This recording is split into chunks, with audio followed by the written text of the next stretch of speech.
André, tu as fait l'armée? J'ai donc fait l'armée, c'est-à-dire sur 90 jours d'armée, j'ai fait 60 jours de tôle. Ça fait 30 beaux jours. Parce que j'avais déjà préparé ça. Mon frère qui était kiné m'avait donné des conseils. Il m'a dit, aux 3 jours à Vincennes, tu entends pas bien, Oui. tu vois mal, Tu comprends pas. tu n'as pas de force. Quand les gars ils prenaient le poignet de force, moi je faisais la même chose, mais je serrais à peine. Mais je peux pas. Ensuite, on m'envoie à Blois, c'était le 7e régiment d'infanterie, semi-disciplinaire. Hein. Et j'étais dans une section, la section des Brels, tu vois, et j'étais malheureux, j'étais très malheureux. Et donc j'ai trouvé ce moyen-là. Juste avant de me lever, je pissais dans mon lit, tu vois, comme ça. Mais ça, tu aurais dû arrêter maintenant, tu vois ce que je veux dire? Oui, ça revient.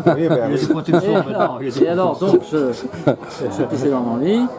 Ensuite, quand on me mettait de garde à la soute à munitions, je m'installais, tout ça, je restais 5 minutes et je vais me coucher. Tu vois, et à chaque fois, crudo, lacet, ceinture, au trou. Je tutoyais tous les gradés. Tu vois, j'étais. Alors, j'ai passé mon conseil de réforme à Orléans. Et il y avait tout. On aurait cru la scène. Tu sais, du Christ avec les. Et il y a le colonel qui me fait, alors, soldat Crudo, on est content, on va rentrer, on va retrouver papa et maman, hein? Oh oui, je prenais la gueule de circonstance. Et quand j'ai fermé. Et alors, sur mon carnet d'adresse de militaire, il y a marqué André Crudo, réformé définitif X5. C'est ça, oui, oui. Sème la perturbation dans le régiment. Inapte à poursuivre son service militaire. Inapte au service militaire. Et André, aujourd'hui, t'as pas honte de ça quand même? Non, c'est ma légion d'honneur. C'est mieux qu'une légion d'honneur. Je n'ai pas tué, t'imagines pour moi ce que c'est. Tu leur as dit, oh, une personne en moins, vous savez, ça va pas se voir sur le tas. Et donc, qu'est-ce que j'ai fait quand j'ai fermé la porte?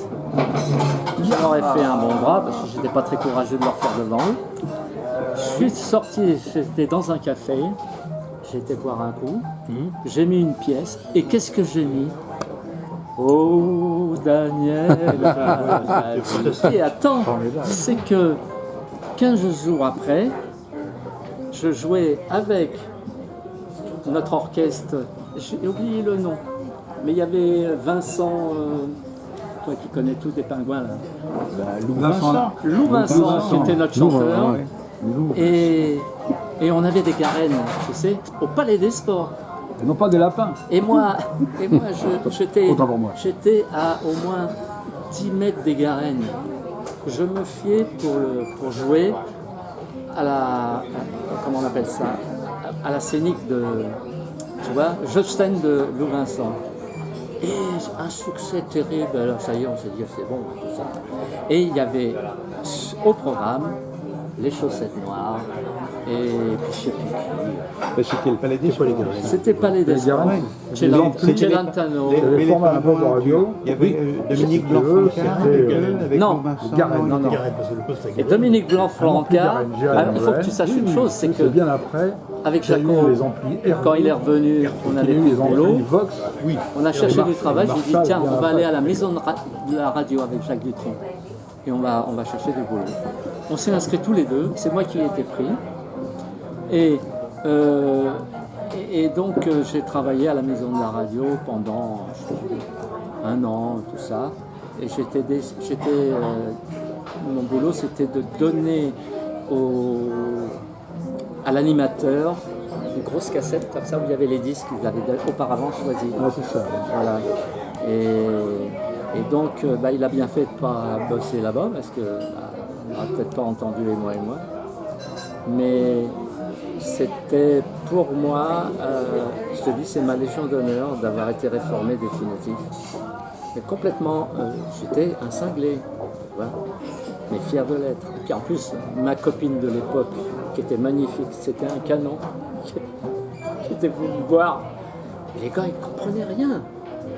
un mec qui est dingue, qui est fou, il a un super canon, tu vois. Oui, c'est pas normal. Mais c'était en pas quelle normal. année? En quelle année était-elle? C'était en 1961.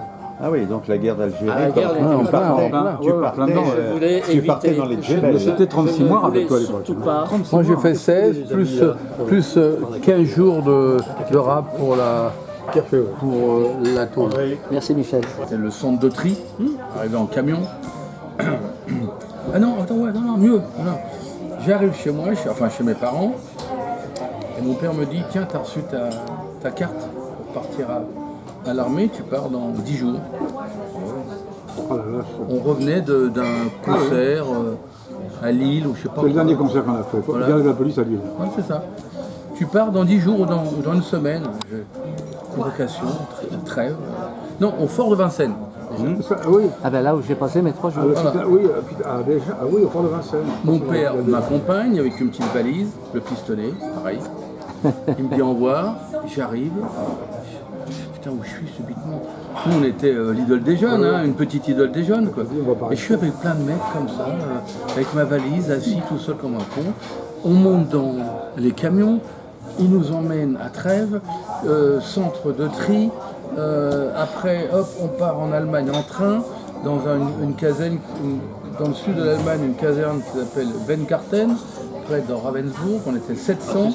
C'est joli comme nom. On a beaucoup de points au Scrabble, mais quand même. Non, mais là c'est c'était pas très- Ravensburg, heureusement. Quand j'ai vu le nom, j'ai eu voilà, une attaque, Ravensburg. On arrive, le lendemain on passe chez le coiffeur. Alors la barbe, elle montait jusque là, comme ça, tout va bien. J'ai encore les photos sur ma carte de l'armée, bien impeccable. Et on fait des classes. Alors, les classes, le parcours du combattant, tout le bordel et tout. Bon, ça va, j'étais un peu sportif, donc ça allait, machin, tout. Et puis, au bout d'un mois de classe, il y a le chef, adjudant-chef, comme dans Genet, comme dans Pistonnet. C'est Genet qui s'appelle le mec, là Genet. Hein Géret. Géret, voilà. Georges Géret. Putain, là. Ah oui, Georges Géret, oui, oui. Le rôle là-dedans. Le mec, on l'aime quoi, hein, on l'aime le mec, c'est voilà. Hein. Et soyez pas plus con, sinon vous n'allez pas gagner. Bon, c'est énorme quoi, énorme. Et le mec, l'adjudant chef vient me voir, Hussard, parce que j'étais chez les Hussards, Hussard Ox, ouais, hein. Vous êtes convoqué chez le lieutenant-colonel. Le colonel, c'était le patron, hein, le mec, hein. On était 700. Bon, mais avant déjà, il y avait des mecs qui m'avaient reconnu, ils étaient venus me voir, ah bah je t'ai vu là, je leur filais des disques, machin, on jouait aux cartes, bon c'était sympa quoi, mais bon c'était l'armée. Bon, alors il me dit, les Rangers, briller, machin, la cravate, tout ça. Un quart d'heure après, il vient me voir, il regarde, il fait la tête, bon ça va, suivez-moi. Et on traverse la cour, comme ça, pour aller voir le lieutenant-colonel. Qu'est-ce qu'il me veut, le mec lui dit qu'est-ce que c'est que ce truc quoi. Et là, c'est le pistonnet. J'ai vu ce film 30 fois, à chaque fois je pleure. C'est extraordinaire. Toc toc toc. Entrez. J'ouvre la porte. Le mec, tout va qui le salue. Très bien, faites entrer. Alors moi je rentre.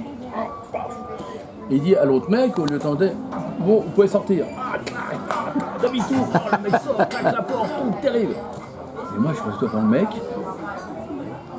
Ça, moustache. Je regarde. Je dis, que me veut ce mec? Et au bout d'1 minute, c'est long, hein. Vous jouez les tambours, vous? Je dis, putain, il va me mettre dans la gare. Il va me mettre dans la gare. Ça y est, Ça vous peut dire. je suis mort. Je dis, oui, mon colonel, de la batterie. Silence, encore. 1 minute. Long, hein, long. Il enlève son lit, pose, c'est chaud. Après, je vois sa gueule encore, impeccable. Il ouvre son carreau. Il sort un 10 des cartes. Approchez-vous. C'est vous ça? Oui, mon colonel. Très bien. Veuillez me le signer pour ma fille. Elle s'appelle Micheline. Je signé pour ta fille. Je peux t'embrasser. Et depuis ce jour-là, je n'ai jamais pu monter la gare. J'ai jamais fait de corvée de patates. Que dalle. Voilà. Mais tu vois que les pirates, c'était un blanchin. T'as raison, t'as raison, t'as raison. Mais le pistonné, quand je revois le pistonné, j'ai dit mais c'est ça, c'est moi, je suis là, c'est lui. Moi je connaissais pas Bébé, mais le mec, c'est vous ça, vous jouez du tambour. C'était énorme. Ah oui, oui. C'était énorme. Le tambour, Voilà, c'était énorme. c'est peut-être... Oh, mais c'était terrible. Extraordinaire. Mais oui, mais pour le mec, Ça fait une c'était du réplique tambour. de film. Mais Michel, tu as fait combien de temps alors? 16 mois, plus 15 jours de rap parce que j'avais fait un mois de tôle. Ah quand même, et pour quelle raison? Je sortais voir ma copine allemande là-bas. Je me faisais choper On avait loué une petite chambre dans un hôtel, un guest house, là, comme ça. Puis on allait changer. Alors des fois, on se mettait en civil. Je suis chopé une fois ou deux en civil, voilà, 8 jours. Mais bon, le cachot, c'était pas compliqué parce qu'on avait la clé. Chacun se redonnait la clé.